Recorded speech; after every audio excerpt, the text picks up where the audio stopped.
सनी ने रोहित को सब कुछ बताने के लिए फोन लगाया। टेंशन के मारे उसकी सांसें भारी होने लगी थीं। जैसे ही दूसरी तरफ से रोहित ने फोन उठाया, सनी हिम्मत करके सब कुछ एक सांस में बोल गया। भैया, आर्यन पिज्जा खा के आया है। हाँ, मैं ही उसे ले गया था। आया है मतलब? आर्यन ऊपर तुम्हारे साथ है? हाँ, वो तो आ गया। ठीक है, मैं भी आता हूँ। मॉर्निंग बर्ड्स की मीठी आवाजों के बीच आर्यन की आंखें खुली। आर्यन धीरे से अपना सर पिलो से उठाकर कमरे में देखने लगा।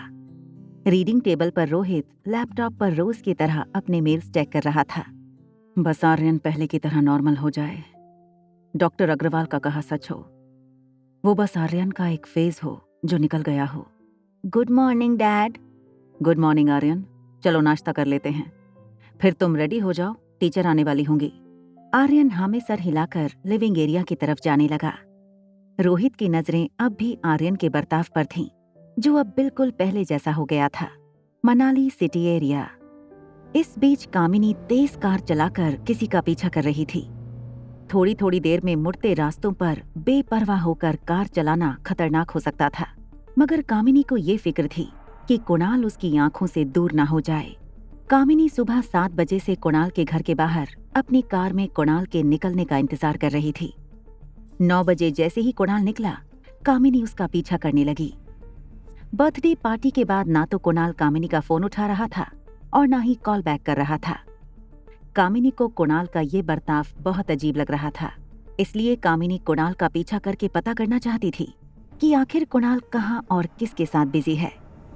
कुणाल अपनी कार काफी तेजी से चला रहा था। कुछ देर तक कामिनी ने कुणाल का पीछा किया। कुणाल की गाड़ी होटल पैराडाइज के गेट पर रुकी। कामिनी थोड़ी दूर रुक गई। उसने देखा कुणाल ने गेट पर सिक्योरिटी से कुछ बात की और गाड़ी लेकर अंदर चला गया। कामिनी कुणाल को पता नहीं चलने देना चाहती थी कि वो उसका पीछा कर रही थी। कामिनी ने अपनी गाड़ी वहीं पार्क कर दी। कामिनी चलकर होटल में एंटर हुई। कुणाल होटल लॉबी से होते हुए लिफ्ट तक गया। कामिनी ने एंट्रेंस के शीशे से कुणाल पर नजर रखे हुए थी। कुणाल जब लिफ्ट के अंदर चला गया तो कामिनी दौड़कर लिफ्ट के पास आई। उसने देखा कि लिफ्ट 4th फ्लोर पर रुकी। कामिनी तुरंत बगल वाली लिफ्ट में गई और 4th फ्लोर का बटन दबाया। जैसे ही लिफ्ट 4th फ्लोर पर रुकी, कामिनी ने बड़े ध्यान से लिफ्ट के बाहर झांक कर देखा। कॉरिडोर खाली था। कामिनी चुपके से बाहर आई। कॉरिडोर की राइट साइड से कुणाल की आवाज आई। मेरे दोस्त यहाँ शाम 6 बजे से आना शुरू हो जाएंगे। उन्हें किसी भी बात की कमी नहीं होनी चाहिए, और पैसे चाहिए तो मिल जाएंगे, मगर याद रखना कोई गलती नहीं होनी चाहिए। इसके बाद कुणाल उनके साथ बॉलरूम में चला गया। कामिनी दीवार के कोने से दबे पांव बॉलरूम के दरवाजे पर जा पहुंची। उसने दरवाजे से झांक कर देखा तो कुणाल अपने हाथ हिलाकर कुछ समझा रहा था। सारा हॉल फूलों से सजा देना, और हाँ, ये बीच में एक स्पॉटलाइट और मुझे एक फॉलो लाइट भी चाहिए। जब मैं वो दरवाजे से अंदर आऊंगा, मेरे हाथ में फूलों का गुलदस्ता होगा। मैं चाहता हूं कि वो फॉलो लाइट मुझे फॉलो करे। मैं चलकर लड़की के पास आऊंगा और जैसे ही मैं उसके पास पहुंचूं, हॉल की सारी लाइट ऑन कर देना। ठीक इस वक्त डीजे से कहना कि मेरा सेलेक्ट किया हुआ गाना बजा दे। दरवाजे के बाहर खड़ी कामिनी कुछ समझ नहीं पा रही थी कि कुणाल आखिर करना क्या चाहता था। तभी वहां होटल का एक सफाई स्टाफ वहां आया। उसने कामिनी को इस तरह खड़े देख हैरानी से पूछा, एक्सक्यूज मी मैडम, आपको कुछ चाहिए?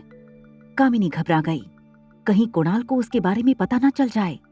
वो वहां से भाग निकली।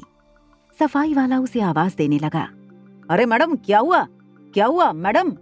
क्या हुआ मनोज, क्यों चिल्ला रहे हो? पता नहीं सर, एक लड़की यहाँ दरवाजे से लगकर खड़ी थी। उसके हाथ में उसके जूते थे। मैंने उससे पूछा कुछ चाहिए आपको, तो भाग खड़ी हुई। मुझे लगता है वो गलत फ्लोर पर आ गई थी। तुम्हारी शक्ल देखकर डर गई होगी। बाकी स्टाफ वाले सफाई वाले मनोज पर हंसने लगे। कुणाल ने मनोज के हाथ में 2000 रुपए दिए। कुछ और पैसे दिखाकर कुणाल ने कहा, मेरा एक काम करोगे?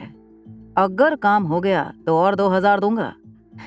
जरूर करूंगा साहब, आप काम तो बोलिए। कुणाल ने अपनी जेब से फोन निकाला। फोन की गैलरी में जाकर उसने रागिनी की तस्वीर मनोज को दिखाई। कुणाल ने मनोज को तस्वीर दिखाकर कहा, इस लड़की को गौर से देखो। इसका नाम रागिनी है और ये तुम्हारे होटल में ही रुकी है। बस तुम्हें ये पता लगाना है कि होटल के किस रूम में रुकी है। फिर कुणाल ने जेब से एक लेटर निकाला और मनोज को समझाया। जैसे ही वो मिल जाए उसे बस ये लेटर दे देना। फिक्र मत कीजिए, आपका काम हो जाएगा। लेटर इस लड़की तक पहुंच जाएगा। कामिनी गहरी सोच में अपनी गाड़ी की तरफ बढ़ रही थी। उसे ये तक पता नहीं था कि उसकी पाँव की सैंडल अब तक उसके हाथों में थी। कामिनी ने दरवाजा खोलकर सैंडल को बगल की सीट पर डाला।